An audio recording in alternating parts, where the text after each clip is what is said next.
سورہ یاسین کو صبح و شام پڑھنے کی فضیلت، شہزان نسیم کشمیر سے۔ سورہ یاسین کے بارے میں فضائل اعمال میں لکھا ہے کہ جو شخص اس کو صبح پڑھے گا شام تک اس کی تمام ضرورتیں پوری ہو جائیں گی، اور جو رات کو پڑھے گا تو رات سے صبح تک اللہ کی پناہ میں ہوگا۔ کیا یہ فضائل درست ہیں؟ اس بارے میں رہنمائی فرما دیں۔ سورہ یاسین کے بارے میں جو حدیثیں ہیں نا، صبح پڑھنے کی یا رات پڑھنے کی، یہ ضعیف اور سند کے لحاظ سے بہت کمزور احادیث ہیں۔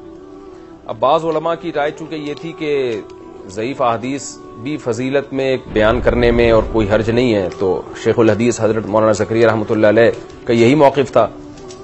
تو وہ اس لیے انہوں نے فضائل اعمال میں بہت ساری صحیح حدیثیں بھی ہیں تو بہت سی ضعیف حدیثیں بھی لائے ہیں، چونکہ یہ ایک اختلافی مسئلہ ہے کہ کس درجے کی ضعیف حدیث کس بات کو ثابت کرنے کے لیے بیان کی جا سکتی ہے۔ لیکن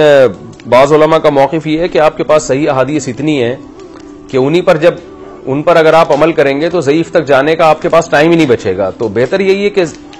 فضائل کے باب میں بھی جو صحیح احادیث ہیں انہی کو فالو کر لیا جائے تو وہ زیادہ بہتر ہے۔